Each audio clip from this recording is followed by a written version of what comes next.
Isa po 'to sa pangarap ko din, na makapasok sa Malacanang at saka ma-meet yung presidente at mabigyan ng award since nag-start po ako sa national team 2005. So ito po yung first time po na makapasok ko sa Malacanang. Ito naman, pinagmamalaki namin kayo. Dapat naman may susuklian naman namin ang inyong ginawang sakripisyo, ang inyong dinala na dangal para sa ating mahal na Pilipinas. Yun ang pangarap ko, na mangyari yan at masabi natin na dinala kayo namin sa mas mataas na standard. Ladies and gentlemen, the President of the Republic of the Philippines, His Excellency Ferdinand R. Marcos Jr.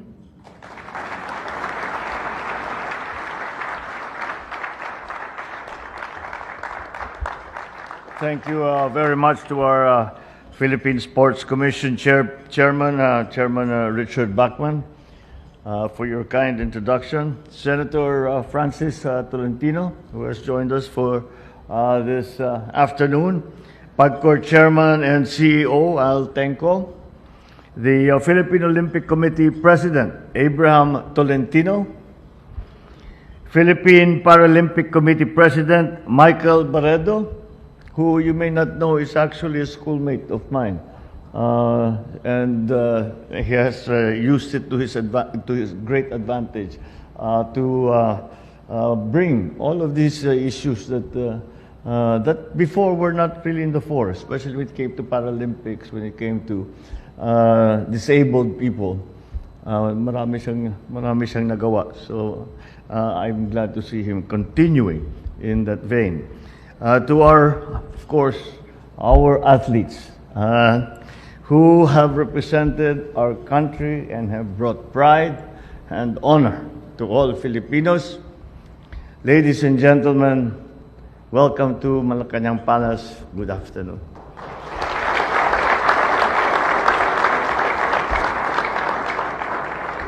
Today, we are fortunate to welcome the latest in a long list of triumphant heroes in Philippine sports. Athletes from the Philippines have surpassed the competition and brought out the best version of themselves, becoming exemplars of sporting prowess for our nation and the rest of the world. But I think the most important thing that we demonstrate, that you demonstrated, as you competed in these tournaments, in these games, was to show the strength of the Filipino spirit, the grace of the Filipino character, and the passion of the Filipino heart.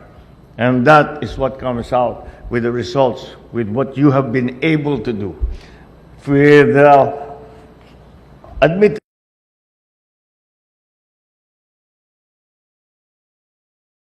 limited resources. I am always a little embarrassed when I see that we are not supporting our athletes and our coaches and our trainers and all the support groups, even the families. Alam naman natin, hindi kayo naging champion na nag-iisa. At maraming tumulong para kayo ay maging champion. Maraming nagsakripisyo. Yun na nga, yung ating mga coach, yung sino yung mga nagpapakain sa inyo, mga magulang ninyo.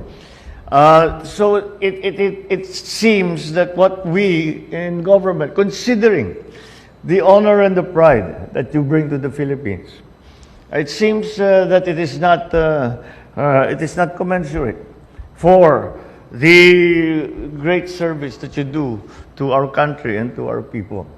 Kaya naman, nagkataon, alam ko na darating kayo ngayong araw, kaya naman nagkataon nung linggo ng gabi, andito po ang ating idol, si Senator Manny Pacquiao.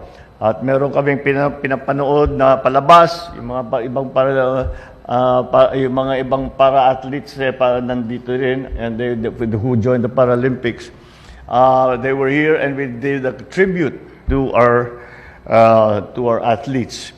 At kasama ko si Senator Manny Pacquiao at pinag-uusapan namin ito. Sabi ko, dahil atleta ka talaga, naintindihan mo kung ano yung pangangailangan. At ikako, sa makalawa, ay bibigyan ko ng premyo o incentive, kung ano man ang tawag, sa ating mga atleta na nanalo, na magandang naging resulta. At sa palagay ko naman, tama rin naman.